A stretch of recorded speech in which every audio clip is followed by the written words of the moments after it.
নিউটাউনে হোটেলে ক্রীড়ামন্ত্রী নিশীথ প্রামাণিক ও মিঠুন চক্রবর্তীর মধ্যে বৈঠক। 2026 পশ্চিমবঙ্গে পালাবদল।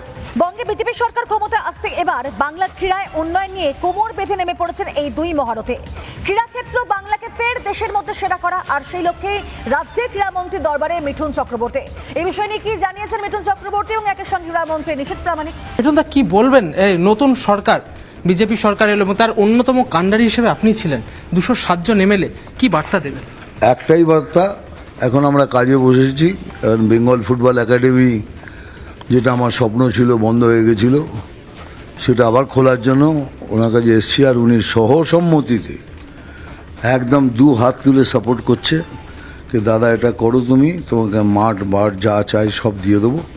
এই জন্য এখানে আসা, এটা কাজটা হয়েই গেছে ধরুন, বাকি যে ফর্মালিটি সেগুলো পুরো করতে হবে। ফুটবল খেলা তো এখন প্রায় লাটে উঠে গিয়েছে। সে জায়গা থেকে দাঁড়িয়ে আবার সেই ফুটবল প্রেমীদের যে ভিড় আমরা দেখেছিলাম আগে, সেই ভিড় কি আবার ফিরে আসবে? ফুটবল খেলা কি আবার মাঠে উঠবে? আমি ঢুকলে পরে আসবে, এটা আশা করি। আমি ঢুকলে পরে আসবে। তারপরে মিনিস্টার সাথে রয়েছে, ও নিজে একজন ফুটবল প্রেমিক। তো আমার মতে আমরা করে নেব, আমরা উইল ডু ইট। এটা আমার কনফিডেন্স, ফুল কনফিডেন্স আমার। আজকে অভয়া মামলার ফাইল খোলা হলো, বিজেপি সরকার আসার পর প্রথম আজকে ফাইল খোলা হলো এবং অভয়ার মা তিনি বলছেন যে মুখ্যমন্ত্রী মমতা বন্দ্যোপাধ্যায়ের শাস্তি কবে হবে?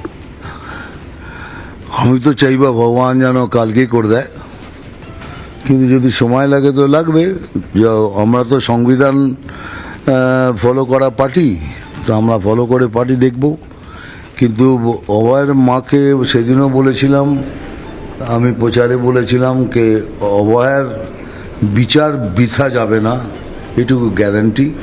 আর সেই প্রসেসে আমরা চলছি এখন। 3 জন আইপিএসকেও সাসপেন্ড করে দেওয়া হলো অভয়া মামলাতে। খুব কম, আরও কতজন যাবে খালি দেখুন। যে প্রতিশ্রুতিগুলো ভোটের সময় দেওয়া হয়েছিল সাধারণ মানুষজনের কাছে, সেই প্রতিশ্রুতি পৌঁছবে? সাধারণ মানুষজন আমি গ্যারান্টি দিয়ে বলছি পৌঁছবে। দেখছেন একের পর এক হচ্ছে। যেমন আমি যে প্রতিশ্রুতিগুলো দিয়েছি তার মধ্যে এটা একটা ছিল, সেটা ইমিডিয়েটলি মিনিস্টার স্যারের সাথে কথা বলে ইমিডিয়েটলি, আর উনি তো সময়ও পর্যন্ত নিলেন না, উনি বললেন ডান। মানে এটাই তো আমরা চাই, আর এটাই তো করছেন। এর থেকে বেশি আর কি এক্সপেক্ট করবেন? পরিবর্তন চাইছে এখনো মানুষ। পরিবর্তন চাই, পরিবর্তন এসে গেছে। এখন সোনার বাংলা তৈরি করতে হবে ভাই, যেভাবেই হোক, যেরম করেই হোক।